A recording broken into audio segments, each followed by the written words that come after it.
Lionel Messi. Messi একবার না, Messi এতদিনে দুইবার ওয়ার্ল্ড কাপ জিতে যেত যদি সে স্পেনের হয়ে খেলতো। এটা শুনতে বেশ অবাক লাগছে তাই না, যে মেসি আবার কিভাবে স্পেনের হয়ে খেলবে। মেসি তো আর্জেন্টিনার প্লেয়ার। মজার ব্যাপার হলো মেসির জন্ম আর্জেন্টিনায় হলেও তার দাদার বাড়ি ছিল স্পেনে। সেখান থেকেই মেসির ফ্যামিলি বার্সেলোনায় শিফট হয়, আর এরপরে সেখানেই মেসির জন্ম। মেসির বয়স যখন 13 বছর তখন সে অসাধারণ খেলা দিয়ে বার্সেলোনার কোচের নজরে আসে। তিনি মেসির ভেতরকার ট্যালেন্ট ধরে ফেলেন। যদিও মেসির অসাধারণ খেলার জন্য তৎকালীন স্পেনের ফুটবল ফেডারেশন তাকে নিজেদের দলে টানার চেষ্টা করছিল, কিন্তু পরে তারা ব্যর্থ হয়ে হাল ছেড়ে দেয়, কারণ মেসি কোনোভাবেই আর্জেন্টিনা ছেড়ে অন্য কোনো দলের হয়ে খেলতে চাইছিল না। তার অন্যতম কারণ ছিল ডিয়াগো ম্যারাডোনা। ম্যারাডোনার অসাধারণ খেলা আর আর্জেন্টিনার বিশ্বকাপ জয় মেসিকে আর্জেন্টিনার হয়ে খেলতে প্রেরণা জাগায়, আর মেসিও সেই অধরা বিশ্বকাপের স্বপ্ন ধরতে আর্জেন্টিনার হয়ে খেলতে শুরু করে। জলাতান Ibrahimovic.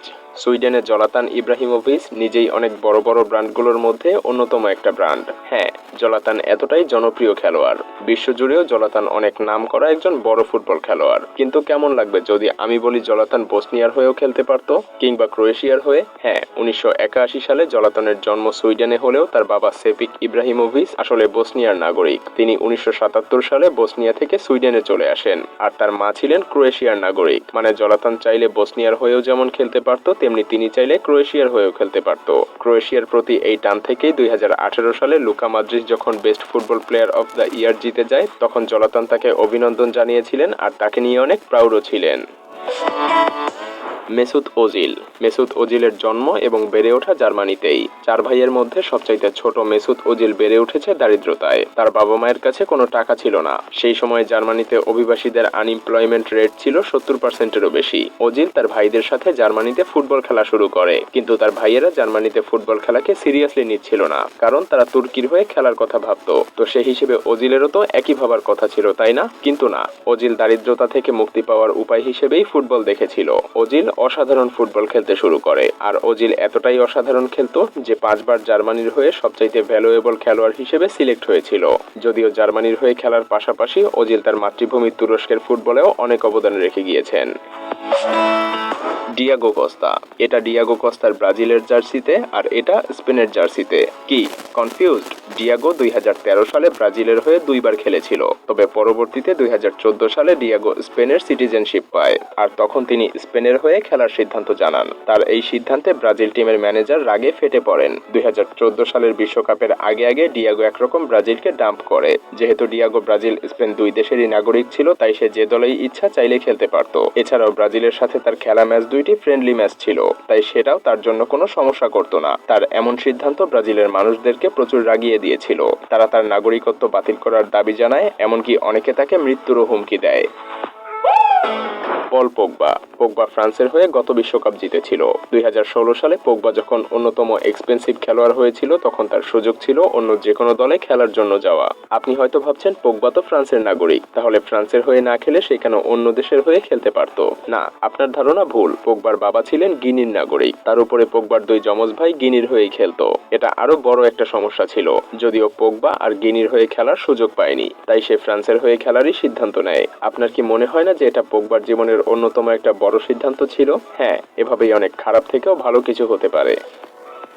Kylian Mbappe. Kylian Mbappe ফ্রান্সের একজন স্টার খেলোয়াড়, কিন্তু তার ক্যামেরুনের হয়ে খেলারও সুযোগ ছিল। কিভাবে? এমবাপের বাবা ছিলেন ক্যামেরুনের নাগরিক, আর তার মা ছিলেন আলজেরিয়ার, অর্থাৎ তার ক্যামেরুনের পাশাপাশি আলজেরিয়ার হয়ে খেলারও সুযোগ ছিল। কিন্তু তিনি ফ্রান্সই চুজ করেন, কারণ তিনি নিজেকে ফ্রান্সের নাগরিক বলতেই বেশি পছন্দ করেন।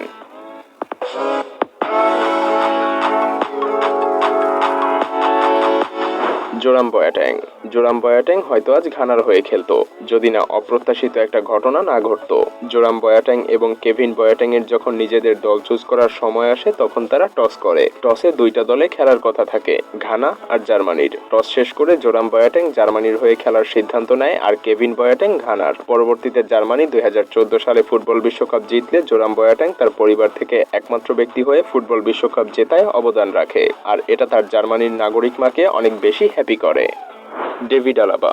ডেভিড আলাবা অস্ট্রিয়ার ন্যাশনাল ফুটবল টিমের ক্যাপ্টেন। কিন্তু আমি যদি বলি তিনি নাইজেরিয়ান হয়েও খেলতে পারতেন, হ্যাঁ, তিনি অস্ট্রিয়ার বাসিন্দা হলেও তার বাবা ছিলেন নাইজেরিয়ার। আলাবার বাবা নাইজেরিয়ার একজন প্রিন্স ছিলেন, হ্যাঁ, সত্যিকারের প্রিন্স। তার বাবাকে তার দাদা অস্ট্রিয়ায় পড়াশোনা করতে পাঠায়, কিন্তু তার বাবার গান বাজনার প্রতিও ঝোঁক ছিল, তাই তিনি গানের পেছনে সময় দিতেন। এক পর্যায়ে দেখা যায় তিনি গান গেয়েই অনেক ভালো টাকা পয়সা আয় করছেন। তার উপরে তার গাওয়া একটা গানের অ্যালবাম অস্ট্রিয়ার টপ লিস্টে চলে আসে। ব্যাস, তিনি ইউনিভার্সিটি ড্রপ আউট করে গান বাজনার প্রতি মনোযোগ দিয়ে দেন, আর তিনি সম্পূর্ণভাবে অস্ট্রিয়ায় সেটেল হয়ে যান। আলাবার মা ছিলেন ফিলিপাইনের নাগরিক, মানে আলাবা চাইলে ফিলিপাইনের হয়েও খেলতে পারত। যদিও আলাবা অস্ট্রিয়ার হয়ে খেলার সিদ্ধান্ত নেয় নাইজেরিয়ার লোকজন অনেক কষ্ট পেয়েছিল। রহিম স্টার্লি। রহিম স্টার্লির জ্যামাইকান প্রেসিডেন্টের সঙ্গে অনেক ভালো সখ্যতা। এমন সখ্যতার পেছনে কারণও আছে। রহিম স্টার্লির জন্ম আসলে জ্যামাইকাতে ছিল।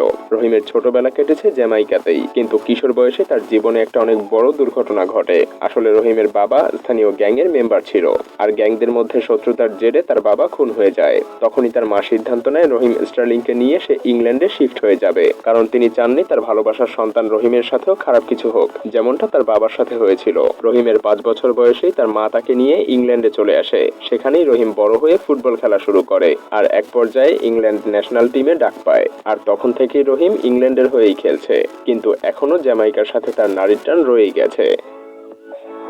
ভিডিওটি ভালো লাগলে লাইক করতে পারেন, এবং আপনি যদি এমনই রহস্য, রোমাঞ্চ, আনকমন আর ইন্টারেস্টিং ভিডিও দেখতে পছন্দ করে থাকেন, তবে মায়াজাল চ্যানেলটিকে এখনই সাবস্ক্রাইব